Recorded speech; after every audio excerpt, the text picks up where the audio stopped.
Bonjour et bienvenue dans cette vidéo dans laquelle nous allons coudre ensemble le patron Rabat. Pour ce modèle, on est parti du classique gilet de berger sans manches que l'on a voulu faire à notre façon. Avec Rabat, vous pourrez coudre des gilets dans des styles très différents et il y en a forcément un qui vous ira. On propose plein de déclinaisons, que ce soit de longueur, de col ou de système de fermeture. Le gilet sans manches est un vêtement super pratique, que ce soit pour se tenir chaud ou pour accessoiriser une tenue, et il devrait vite devenir un indispensable de votre garde-robe, quelle que soit la saison. On va commencer par faire un tour des différentes options disponibles ensemble. Vous avez deux longueurs possibles, une version courte qui s'arrête à la taille et une version longue qui arrive à mi-hanche. La version longue propose deux options supplémentaires. On a d'abord les poches que l'on peut insérer dans la découpe comme ici, et nous proposons également une option ceinturée avec la ceinture et les passants qui peut être très sympa pour marquer la taille. Ensuite, concernant les encolures, nous proposons trois options. Le col rond, comme ici, auquel on peut ajouter un col haut, comme sur ce modèle, et enfin le col V, comme ici. Nous proposons ensuite trois types de fermeture. Le bord à bord, comme ici, que l'on peut laisser tel quel pour un gilet qui ne se ferme pas, ou alors y ajouter un brandebourg pour un look vraiment gilet de berger, ou un lien à nouer, ou un système de brides et de boutons, ou encore un zip. Nous proposons également la fermeture boutonnée, où le gilet se superpose sur une hauteur de patte de boutonnage, et que l'on peut donc fermer avec des boutons et boutonnières, ou des pressions. Enfin, dernière option, la fermeture croisée, où cette fois le gilet se superpose sur une plus grande largeur, et que l'on peut fermer avec un système de sangles et de boucles, comme ici, ou de la même façon que juste avant, avec des boutons et boutonnières, ou des pressions. Les deux donneront un look complètement différent. Le gilet est entièrement doublé pour définition parfaite, et peut être réversible en fonction du système de fermeture choisi. Le niveau de couture est facile à intermédiaire. Pour un grand débutant, une version toute simple, sans système de fermeture, sera le parfait projet pour se lancer. Pour les couturières un peu plus expérimentées, on pourra partir sur les options comme les poches et la ceinture, ou encore la pose du zip, par exemple. Avec ce patron, vous apprendrez à doubler entièrement un vêtement, à coudre des poches prises dans la découpe, et à assembler une ceinture.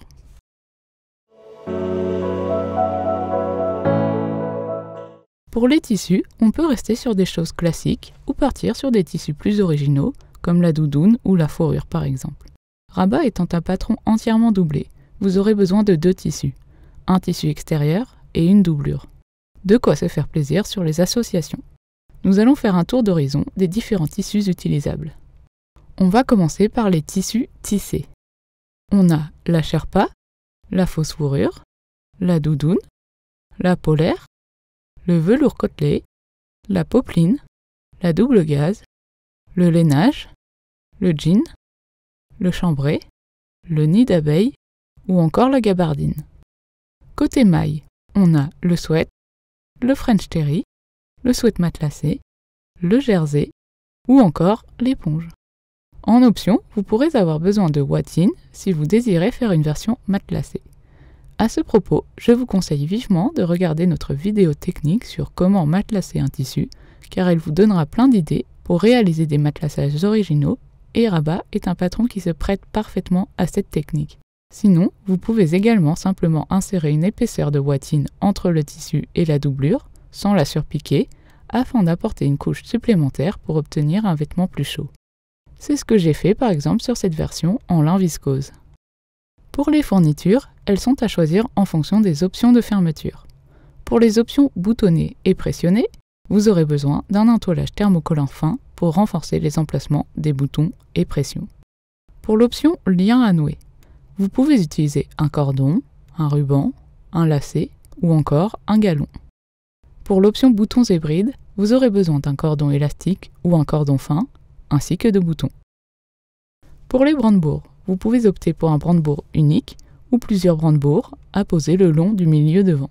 Le brandebourg se présente en deux parties, une partie avec le bouton bûchette et la seconde avec la boucle. Pour l'option zip, il vous faudra impérativement un zip séparable, qu'il soit en plastique ou en métal. En fonction des tailles, les longueurs de zip ne correspondent pas toujours à des longueurs standards. C'est pourquoi on vous expliquera ensuite comment raccourcir un zip en métal ou en plastique. Pour l'option sangle, vous aurez besoin d'un morceau de sangle, ici d'une largeur de 4 cm. Il vous faudra également 2 boucles passant en demi-cercle, adaptées à la largeur de votre sangle.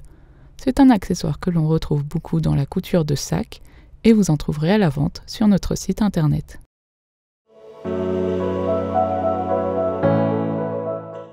Pour vous donner un aperçu de toutes les versions que l'on peut réaliser, nous allons voir ensemble les différents vêtements que nous avons cousus. On commence par cette version courte, croisée, col V et fermée par une sangle. Elle a été réalisée en gabardine et doublée de sherpa. Dans le même esprit, mais en long cette fois, on a cette version qui a été réalisée dans un tissu suédine doublé fourrure.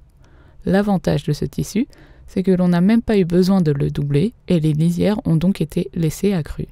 C'est de loin la version la plus simple et rapide à coudre.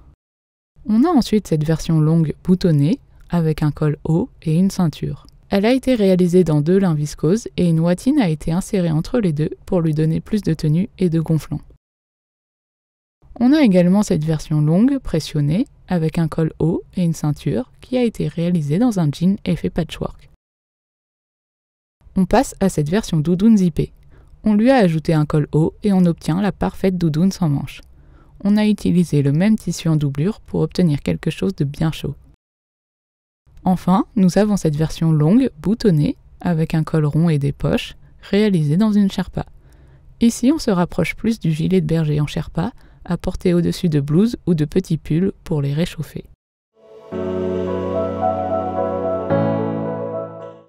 Pour la version zippée, vous aurez besoin d'un zip séparable en métal ou plastique. Pour certaines tailles, la mesure de zip ne correspond pas à une mesure standard, et dans ce cas, il va vous falloir raccourcir le zip. Avant de commencer, il faut savoir qu'il n'y a pas de repère précis sur le gilet pour marquer le début du zip. En effet, comme le bas est arrondi, on peut choisir de faire commencer le zip plus ou moins haut.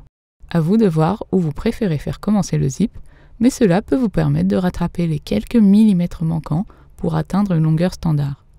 Dans ce cas, on préférera prendre une taille inférieure à celle renseignée dans le tableau, tout en sachant que le zip commencera plus haut et que le rendu sera différent. Mais pour certaines tailles, jouer sur quelques millimètres ne sera pas suffisant, et dans ce cas-là, il faudra tout de même raccourcir son zip. On va commencer avec un zip en métal. Je marque avec un repère la longueur finale de zip souhaitée. Maintenant, je peux ouvrir le zip et, à l'aide d'une pince coupante spéciale pour loisirs créatifs, pour les bijoux par exemple, je ne coupe pas les bagues mais les ouvre en les serrant fort au niveau de leur ouverture. J'enlève les bagues d'arrêt du haut du zip en les ouvrant fermement mais sans les abîmer car elles resserviront. On fait en sorte aussi de ne pas trop abîmer la tresse du zip. On va ensuite enlever les maillons un par un jusqu'à arriver légèrement en dessous de la marque pour laisser la place à des bagues d'arrêt. Je me sers toujours de la pince coupante sans endommager la tresse du zip. Il faut pincer et tirer fortement d'un coup sec. Je compte le nombre de dents enlevées d'un côté, puis j'enlève le même nombre de dents sur la tresse opposée. Puis je vais replacer les bagues d'arrêt au niveau de la marque, juste en dessous, en les pressant délicatement avec une pince plate cette fois. Enfin, je pourrai dès à présent ou plus tard recouper le haut de la tresse textile du zip pour garder environ 3 cm de tresse sans maillon sur le haut.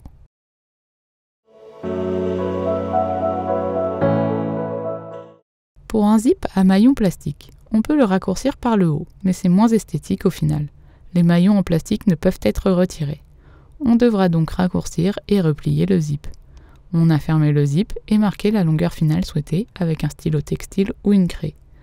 Vous allez voir ici que mon zip est bien sûr trop court, je n'avais pas la bonne longueur sous la main. Mais bien sûr, votre zip ira bien jusqu'en bas du vêtement. Il faudra alors ouvrir le zip et placer un côté sur le travail, dans notre cas, endroit contre endroit, d'un devant en bord à bord. On épinglera, puis on repliera le surplus de la tresse à angle droit vers l'intérieur en haut du devant afin de le prendre dans la couture. Il restera à recouper enfin le haut de la tresse textile du zip pour garder environ 3 cm de tresse sur le haut et éventuellement couper les maillons en surplus avec une pince coupante s'il vous gêne. Lorsque le zip sera rabattu avec la tresse sur l'intérieur du vêtement, le surplus de zip sera plaqué vers l'envers du vêtement, mais formera sûrement une surépaisseur peu esthétique.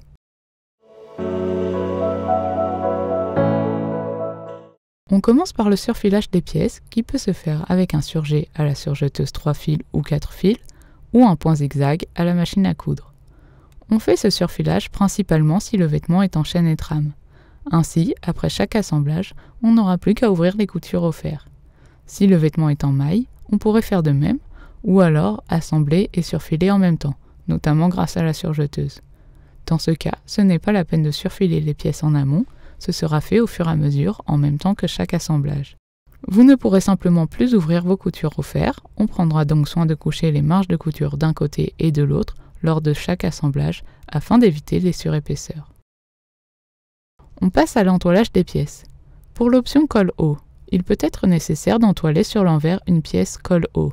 Ce n'est pas forcément indispensable, car cela dépend du tissu utilisé et du rendu souhaité.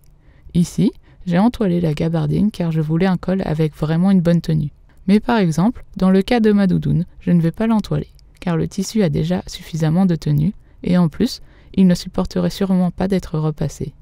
Si on veut, on peut entoiler sans les marges de couture pour éviter des surépaisseurs. C'est ce que j'ai fait ici, mais de façon pas très précise, on va pas se mentir. Pour les options boutonnées ou pressionnées, on va entoiler l'emplacement des boutonnières et boutons sur l'envers des devants en doublure, avec des carrés d'environ 3 cm. La première boutonnière est marquée sur le patron. Attention à bien reporter le repère qui correspond à votre version, c'est-à-dire fermeture boutonnée ou croisée et col rond ou col V. Les autres boutonnières sont ensuite espacées de 9 cm.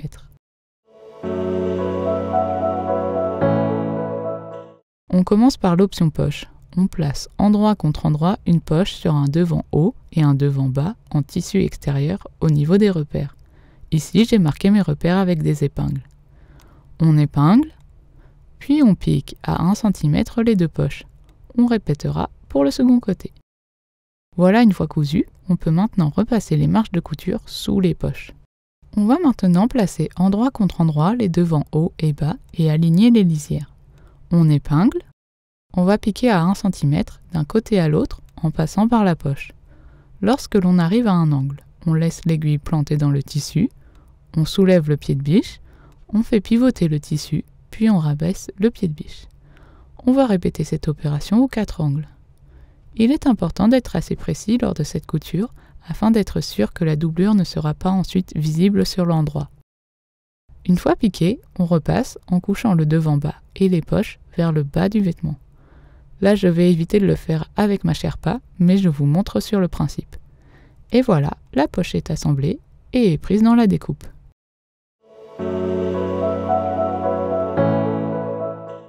Il y a plein de façons différentes de fermer son gilet rabat.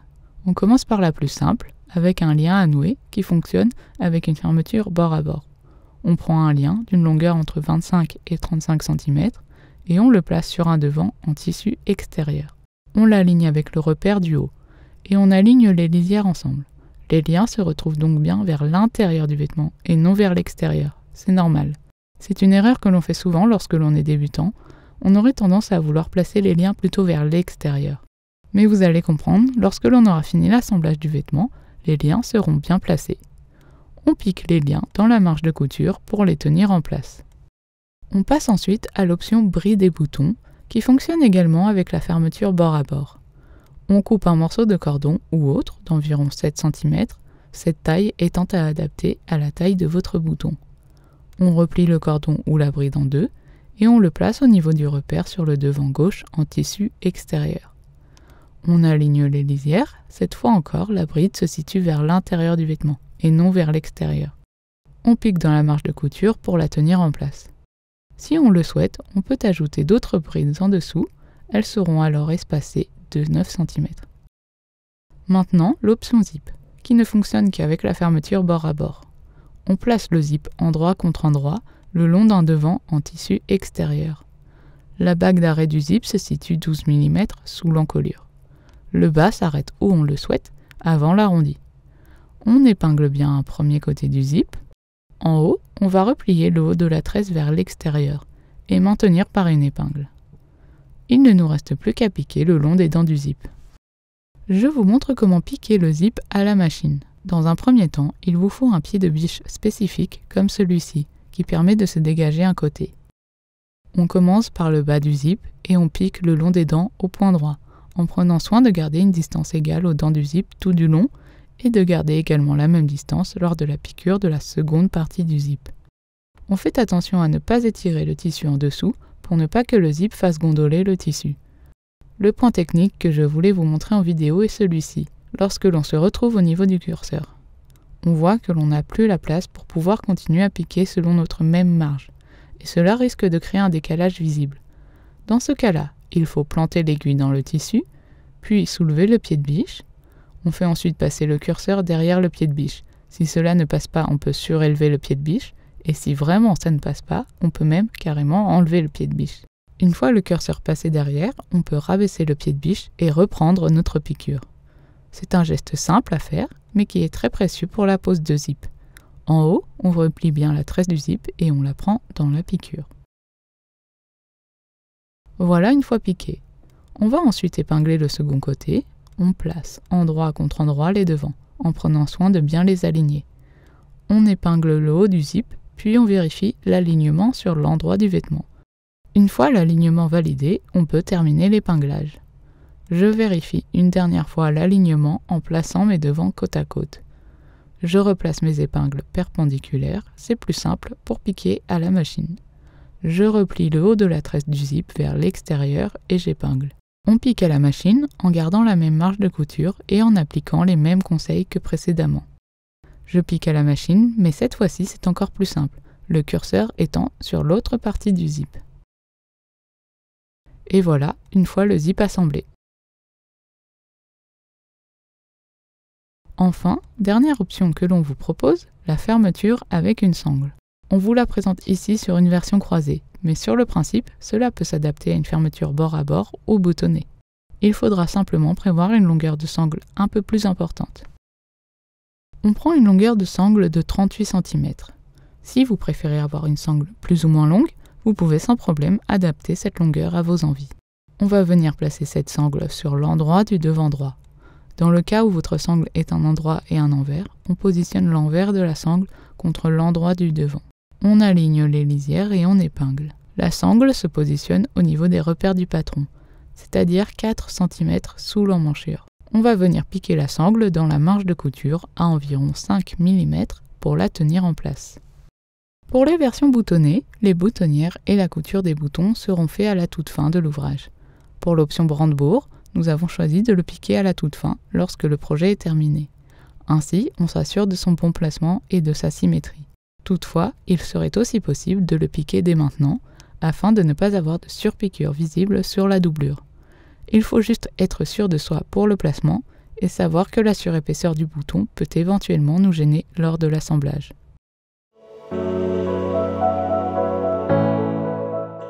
On passe à l'assemblage des épaules.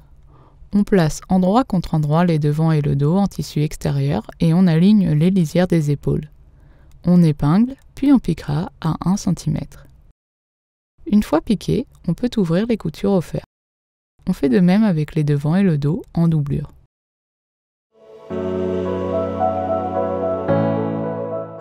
On place endroit contre endroit les cols et on épingle la partie supérieure.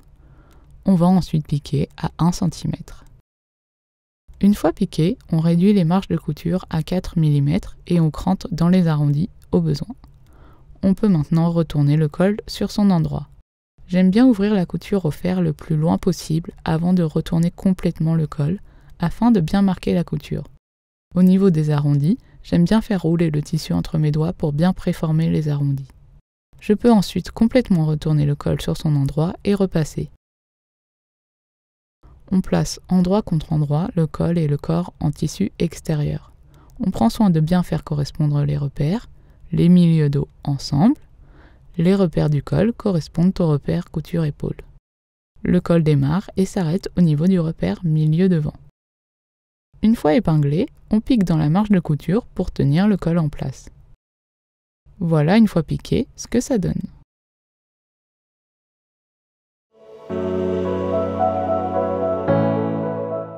On va commencer par former les passants de ceinture qui seront pris dans les coutures côté. On repasse les rentrées de 1 cm sur les deux hauteurs des pièces passant. On repasse ensuite la pièce passant en deux dans sa hauteur. On épingle, puis on pique la hauteur à ras de la lisière. Je vous montre sur le second passant déjà réalisé. On place les passants endroit contre endroit sur les devants en tissu extérieur selon les repères, lisières alignées ensemble. Je commence par épingler une première extrémité, le passant est centré par rapport au repère. Je vais ensuite épingler la seconde extrémité en formant comme une boucle. On pique dans la marge de couture pour tenir le passant en place. On fait de même sur le second passant. On passe à la ceinture. Si la laisse du tissu est suffisante, la ceinture aura été coupée en une seule pièce au pli. Si la laisse est insuffisante, la ceinture aura été coupée en 2 pièces. Dans ce cas, on va l'assembler en plaçant endroit contre endroit les pièces ceinture et en alignant une extrémité. On épingle, puis on pique à 1 cm. Une fois piqué, on ouvre la couture au fer. Il y a 2 méthodes pour assembler la ceinture. La première permet de n'avoir aucune piqûre visible, mais est un peu plus longue et fastidieuse à réaliser. La seconde est plus rapide et présente des surpiqûres visibles. On commence par la première méthode. On plie la ceinture endroit contre endroit en 2 dans sa longueur et on repasse. On épingle les lisières ensemble et on mesure une ouverture d'environ 10 cm en son centre. On pique à 1 cm les 2 extrémités et la longueur, mais sans piquer l'ouverture que l'on a marquée. On pourra ensuite dégarnir les angles, puis retourner la ceinture sur son endroit en la passant par l'ouverture que l'on a laissée. C'est cette étape qui peut être fastidieuse à réaliser. Une fois retournée, on repasse bien la ceinture, puis on fermera l'ouverture par une piqûre invisible à la main. La piqûre invisible à la main sera détaillée plus tard dans la vidéo, dans la partie finition. On passe maintenant à la seconde méthode. On repasse des rentrées de 1 cm tout autour de la pièce sur les 4 lisières. On plie ensuite la ceinture en 2, envers contre envers, en prenant soin de bien aligner les lisières. On prend son temps au niveau des angles, c'est la partie la plus délicate car il faut faire attention à ce que les rentrées ne dépassent pas. On épingle, puis on va piquer tout autour de la ceinture à 2 mm du bord. Voilà, une fois piquée, la ceinture présente donc des surpiqûres visibles.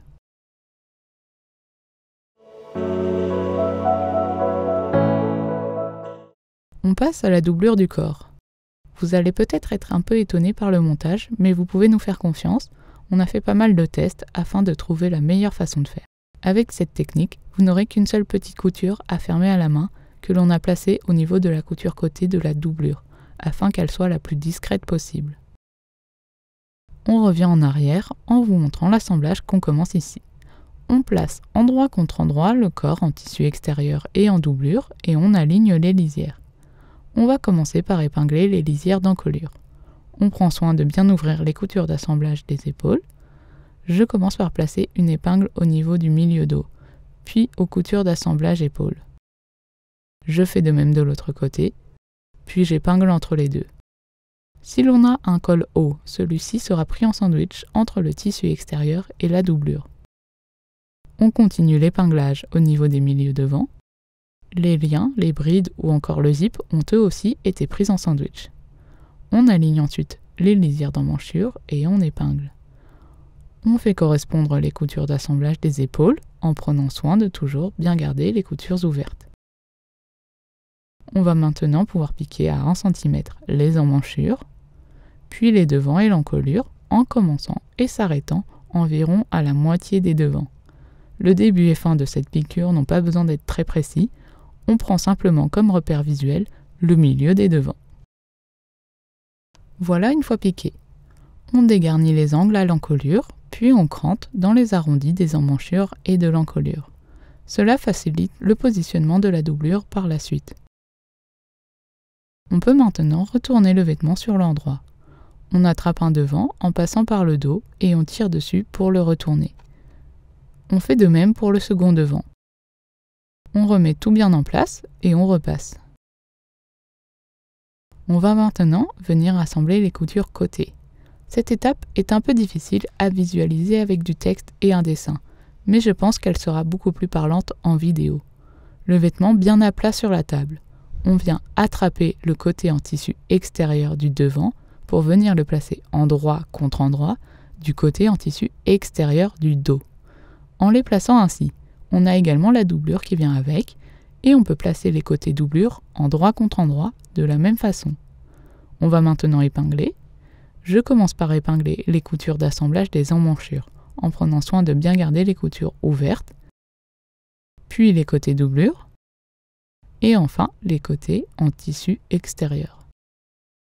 Voilà à quoi ça ressemble une fois épinglé. On peut piquer à 1 cm d'une extrémité à l'autre. On fait de même de l'autre côté, je vous remontre. On vient attraper le côté en tissu extérieur du devant pour venir le placer endroit contre endroit du côté en tissu extérieur du dos. On épingle, mais cette fois, on laissera une ouverture entre 15 et 25 cm au milieu de la couture côté doublure. Elle nous permettra de retourner notre vêtement sur l'endroit à la toute fin. Voilà, une fois piqué, on peut ouvrir les coutures au fer.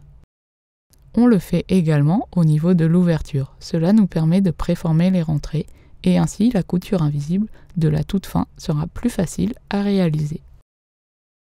Il ne nous reste plus qu'une étape afin de terminer l'assemblage de la doublure au tissu extérieur. On va venir placer endroit contre endroit les bas des devants et des dos en tissu extérieur et en doublure. On épingle en faisant correspondre les coutures d'assemblage et en prenant soin de garder les coutures ouvertes. On se retrouve donc avec le corps en boule, pris en sandwich entre le tissu extérieur et la doublure. On pique à 1 cm en commençant et terminant la piqûre là où commençait et terminait la précédente piqûre. Voilà une fois piqué. On crante dans les arrondis des devants. On peut retourner le gilet sur l'endroit en le passant par l'ouverture laissée dans la couture côté de la doublure. On prend soin de bien faire ressortir tous les angles et arrondis et on repasse. En option, on pourrait surpiquer à 3 mm tout autour des emmanchures ainsi que de l'encolure du devant et du bas en fonction du style que l'on souhaite. Cela permet également de bien placer la doublure à l'intérieur du vêtement et ainsi de s'assurer qu'elle reste bien en place. C'est ce que j'ai choisi de faire ici, sur cette version en jean.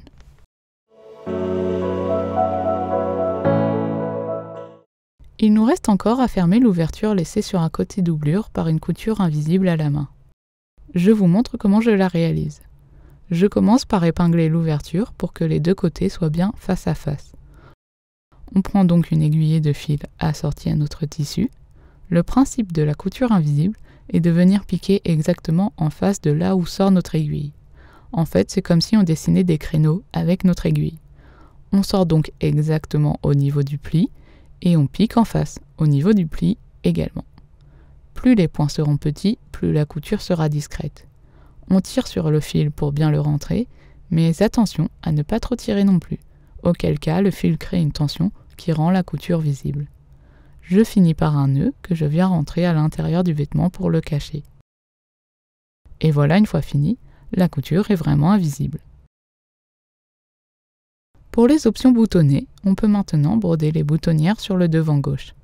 L'emplacement de la première boutonnière est noté sur le patron, les autres boutonnières sont ensuite espacées de 9 cm. On peut ensuite coudre les boutons en vis-à-vis.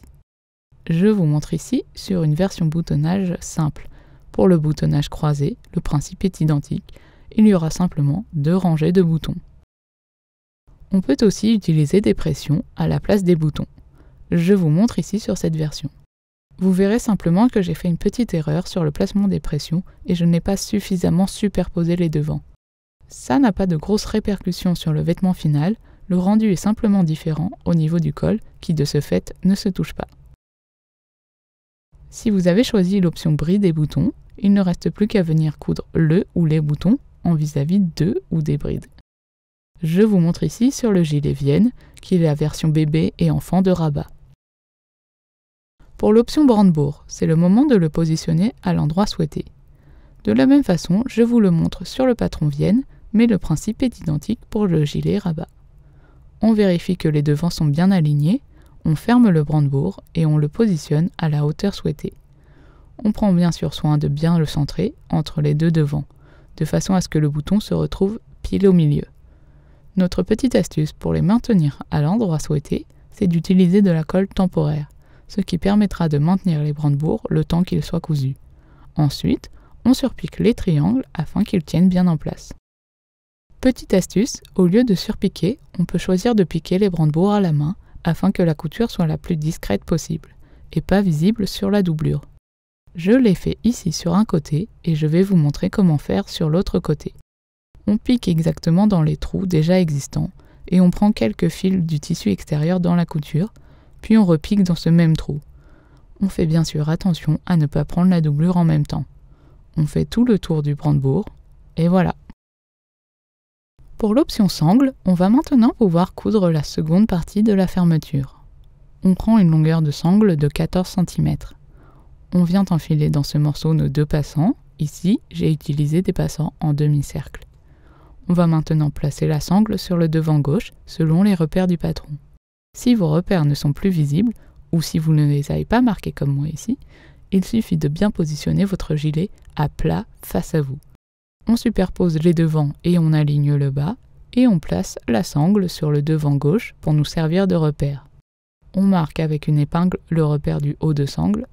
On peut maintenant placer notre seconde sangle en se calant sur cette épingle repère. On va venir créer comme une boucle qui permettra d'enfermer les passants. Je fais un retour sur le côté gauche d'environ 2 cm et je joins l'autre extrémité. Le côté droit de ma sangle arrive à la lisière du devant. J'épingle bien, puis je vais marquer mon carré de piqûre. Je trace un carré d'environ 3,5 cm sur le côté gauche de la sangle. Je marque également les diagonales, et voilà, je n'ai plus qu'à piquer. Je vous montre une fois piqué. Les passants sont bien maintenus dans la sangle et aucune lisière n'est visible. Il nous reste à réaliser un double rentré sur l'extrémité de la sangle. Ces rentrées se font à l'œil, ici ils sont d'environ 1 cm. Je peux maintenant fermer mon gilet en passant ma sangle dans les 2 passants, puis en repassant au-dessus et en dessous. Et voilà. Nous faisons cette piqûre à la toute fin. Elle est donc visible sur la doublure, mais cela permet de renforcer la solidité. Toutefois, si vous préférez, vous pourriez faire cette étape dès le début, en même temps que la piqûre de la sangle à droite. Et voilà, votre gilet rabat est terminé. Vous allez voir que c'est un patron assez rapide à coudre et qui ne présente pas de grosses difficultés. Par contre, on a quand même voulu de belles finitions, et pas une seule couture n'est visible. Ce que l'on adore avec ce patron, c'est que l'on peut obtenir des résultats très différents, du classique gilet de berger à l'indispensable doudoune sans manches. On espère que cette vidéo vous a plu, et si c'est le cas, n'hésitez pas à la liker et à vous abonner à notre chaîne. On a hâte de découvrir vos versions, alors rendez-vous sur Instagram avec le hashtag IkatiRabat. A très bientôt chez Ikati.